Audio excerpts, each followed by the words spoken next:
Coming up on 5 Minute News. Southwest Airlines meltdown causes chaos for thousands. Chechens in Bosnia migrate to avoid Russian draft. And US to begin COVID-19 testing for all travelers from China. It's Thursday, December 29. I'm Anthony Davis.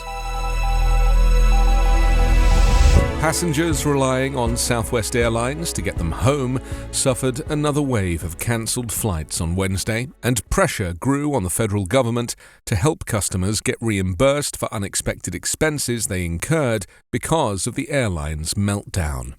Exhausted Southwest travelers tried finding seats on other airlines or renting cars to get to their destination, but many remained stranded. The airline's CEO said it could be next week before the flight schedule returns to normal. By early afternoon on the East Coast, about 90% of all cancelled flights on Wednesday in the US were on Southwest. Other airlines recovered from ferocious winter storms that hit large swathes of the country over the weekend, but not Southwest, which scrubbed 2,500 flights on Wednesday and 2,300 planned today. The Dallas airline was undone by a combination of factors, including an antiquated crew scheduling system and a network design that allows cancellations in one region to cascade throughout the country rapidly. Those weaknesses are not new. They helped cause a similar failure by Southwest in October 2021.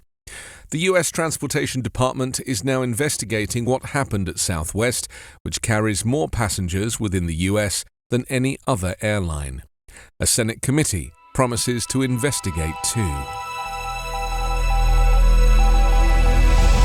A group of ethnic Chechens fleeing Russia arrived in Bosnia this week, hoping to use the Balkan country as a launch pad to reach the European Union and avoid getting sent to fight in Ukraine.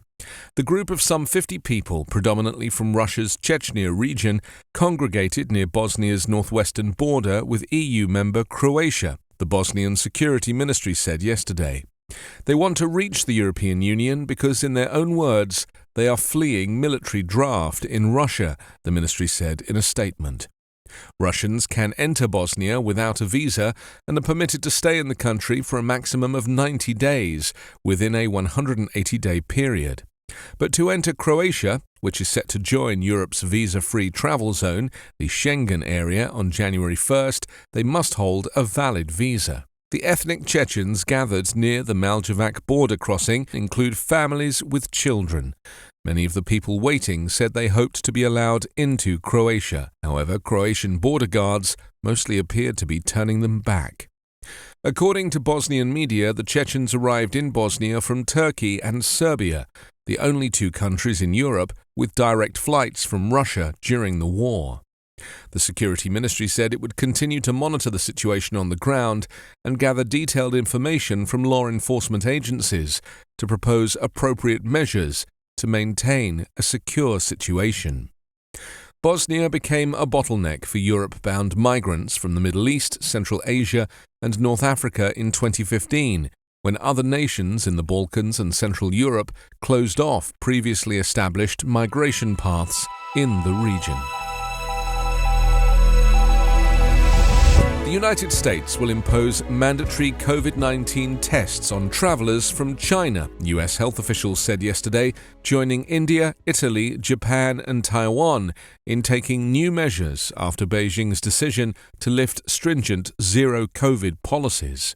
The officials told reporters that beginning on January 5th, all air passengers 2 years and older will require a negative result from a test no more than 2 days before departure from China, Hong Kong, or Macau. Passengers who test positive more than 10 days before a flight can provide documentation of recovery in lieu of the negative test result, the federal officials said. They attributed the change in policy to the lack of information on variants of the SARS-CoV-2 virus and concerns that the increased number of COVID cases in China could result in the development of new variants of the virus. In an abrupt change of policy, China this month began dismantling the world's strictest COVID regime of lockdowns and extensive testing, putting its battered economy on course for a complete reopening next year. The lifting of restrictions following widespread protests against them means COVID is spreading largely unchecked and likely infecting millions of people a day, according to some international health experts. Beijing has faced international criticism that its official COVID data and its tally of deaths are inconsistent with the scale of its outbreak.